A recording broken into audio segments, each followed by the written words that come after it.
students of 12th standard. I am from New Prabhat School. So we are going to start our economics chapter 1. First chapter, that is graphs in economics. अब economics में graphs का क्या importance होता है, that is given in this chapter. So first of all we'll get the introduction of the chapter. सबसे पहले हम introduction देखते हैं. introduction में क्या क्या दिया हुआ है. Economics explains and analysis various economic.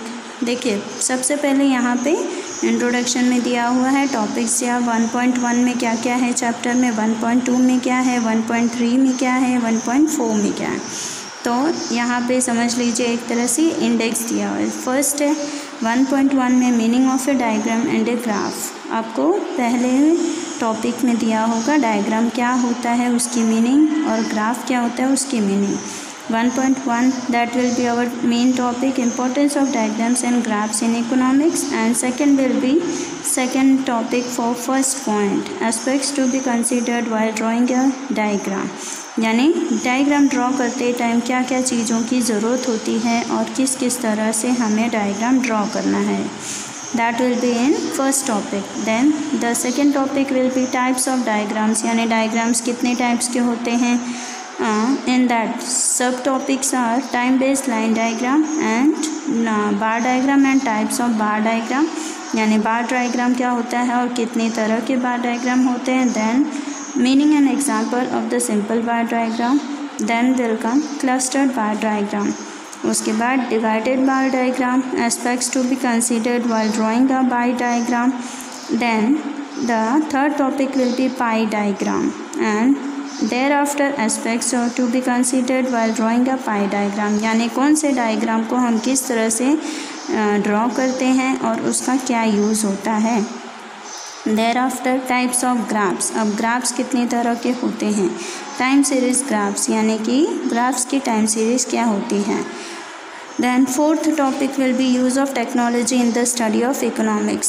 Economics study करने में हमको कौन सी टेक्नोलॉजी का यूज़ किया गया है या कौन सी टेक्नोलॉजी को हम यूज़ कर सकते हैं. तो first is computer technology, second internet technology and third will be data CDS. That is data CDS means compact disc. So let us continue our chapter now. Here first topic in the sense introduction. पहला है introduction. introduction आपको बताते हैं. देखिए क्या है. Economics explains and analyzes various economic events occurring in the real world. Economics actually में हमें वो दर्शाता है, एनालाइज करता है माने हमें ये दिखाता है, समझाता है कि economic events occurring in the real world, पूरी दुनिया में असलियत में क्या हो रहा है, रुपये पैसे से संबंधित किस तरह की सिचुएशन है वही बताता है. And analysis of the statistics provided by the state banks and international organizations is very purposefully done in economics. अपने इकोनॉमिक्स में सबसे पहले स्टैटिस्टिक्स प्रोवाइड, यानी कि अलग अलग तरीके अपनाए जाते हैं. तो अलग अलग तरीक़ों का अपनाना इट मीन्स कभी स्टेट अपने राज्य की अलग अलग सरकार होती है, वो अलग अलग टेक्निक्स अपनाती है, बैंक्स होती हैं अलग अलग तरह के, एंड इंटरनेशनल ऑर्गेनाइजेशंस यानी इंटरनेशनल कंपनीज़ होती है या इंटरनेशनल बैंक्स होते हैं जहाँ पर अपनी सिर्फ इंडिया का नहीं बल्कि दूसरे देशों का भी कंसल्ट होता है. यही सब चीज़ें एक्चुअली में पर्पसफुली इकोनॉमिक्स में होती हैं. ले persons do not get interested in discussions and analysis of the events done by experts.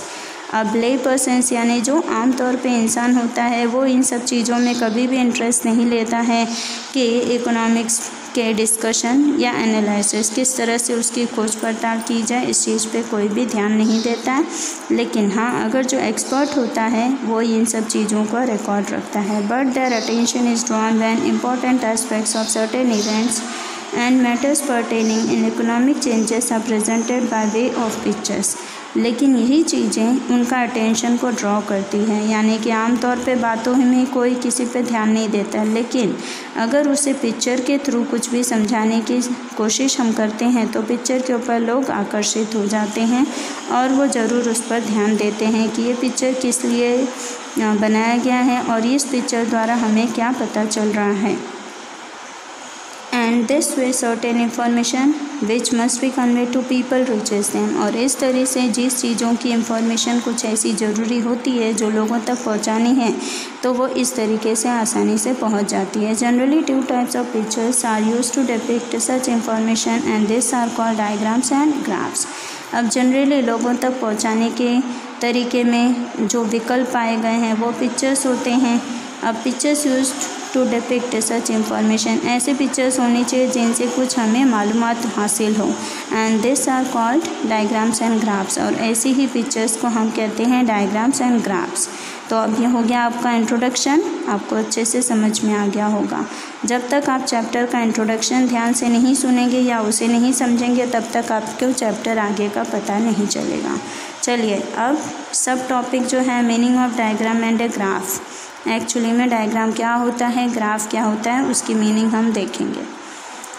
Statistics classifies diagrams and graphs as different types of pictures which are used for distinct purposes. In economics also there are used for different purposes. अब generally क्या होता है, statistics यानी आकृतिक रे में हम अगर देखते हैं तो डायग्राम्स और ग्राफ्स ये अलग अलग तरीके की पिक्चर्स होती हैं। अब ये अलग अलग तरीके की पिक्चर्स डिस्टिंक्ट पर्पस यानी अलग अलग रूप में साबित की जाती हैं। इन इकोनॉमिक्स उसी तरह इकोनॉमिक्स में भी ये अलग अलग रूप रंग में हमारे सामने आते हैं। तो फर्स्ट है diagram. Diagram is a representation of observable data by way of A picture. Scales and measurements are used while drawing a diagram, though thorough knowledge of statistics is not required to draw. A diagram is drawn for data which are represented in discrete frequency distribution. In other words, a diagram is drawn for self-explanatory data, and laypersons do not require detailed knowledge to statistics. In order to draw or understand a diagram is used by advertising companies to draw attention, by the government to provide information, and by social organization to spread awareness. अब actually में diagram जो होता है, diagram को अगर हम देखें, observe करें अगर उसे ध्यान से, तो वो एक तरह से पिक्चर होती है। अब वो पिक्चर जो ऐसी होती है उसके लिए हम ऐसा मानते हैं कि स्टैटिस्टिक्स का नॉलेज होना बहुत ज़रूरी है। स्टैटिस्टिक्स का नॉलेज मतलब मैथमेटिक्स का नॉलेज आपको होना चाहिए। मैथमेटिक्स का नॉलेज जैसे होगा वो डायग्राम आसानी से ड्रॉ कर सकता है, जैसे कि उसे स्केल पकड़ने का और मेजरमेंट करने का सही रूप पता होना चाहिए। Diagram is drawn by data which is presented in discrete frequency distribution. अब डायग्राम वही चीज़ होती है जो कि डिस्क्रीट फ्रीक्वेंसी यानी सही तरीके का या सही रूप रंग चीज़ों को किस तरह से डिवाइड कर सकते हैं, डिस्ट्रीब्यूट कर सकते हैं, वही। इन अदर वर्ड्स, अब हम दूसरे शब्द में देखें तो diagram is drawn for self explanatory. दूसरे तरीके से देखेंगे तो डायग्राम वही होता है कि आप अपने आप को अच्छी तरह से समझा पाएँ, एंड ले persons do not require detail knowledge of statistic. और आप अपने आप को समझाने के लिए जब देखेंगे तो आपको इतनी ज़्यादा नॉलेज की ज़रूरत नहीं होती है, स्टैटिकल नॉलेज की ज़रूरत नहीं होती। Only the thing is that कि ड्रॉ और अंडरस्टैंड डायग्राम, आपको ड्रॉ करना है और उसे समझना है। Diagram is used by advertising companies to draw attention. Diagram हमेशा एडवर्टाइजिंग कंपनीज़ के लिए यानी बड़ी बड़ी जो कंपनीज़ होती हैं, डिमांडिंग होती है, उनके एडवर्टाइजमेंट के लिए यूज़ किया जाता है। By the government to provide information and by social organisation to spread awareness.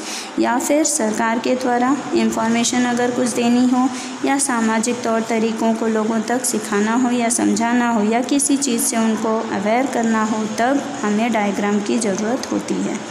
तो सेकेंड टॉपिक है आपका ग्राफ। अब ग्राफ क्या होता है, चलिए वो जानते हैं।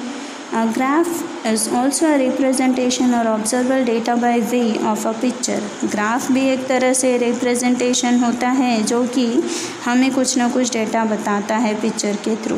But a graph is drawn for statistical information which is not self explanatory. लेकिन ग्राफ बनाने का जो तरीका होता है उसमें स्टैटिस्टिक्स का नॉलेज होना बहुत ज़रूरी होता है, क्योंकि इसमें आप अपने आप को खुद को अच्छी तरह से एक्सप्लेन नहीं कर पाते हैं सही से। Graph is drawn for data with continuous frequency distribution. Graph बनाने का तरीका होता है कि डेटा जो आपका होता है वो सही तरीके से डिवाइड होना चाहिए, यानी सही रूप में उसका डिस्ट्रीब्यूशन होना चाहिए। इन In order to simplify such data, use of statistical tools is made. और इसीलिए statistical tools बनाए जाते हैं कि जिससे आपका जो ग्राफ है वो सही तरीके से सबके सामने दर्शाया जाए. A graph is also drawn for other types of complex statistical information. Graph जो है अलग अलग तरीके से भी, यानी कि कभी सिंपल होता है, कभी कॉम्प्लेक्स होता है. Simple it means clear and complex means unclear. जो अच्छी तरह से लोगों को दिख जाए वो सिंपल, एंड जो लोगों को सही तरह से समझ में नहीं आता है दैट इज़ अनक्लियर और कॉम्प्लेक्स यू कैन से. आप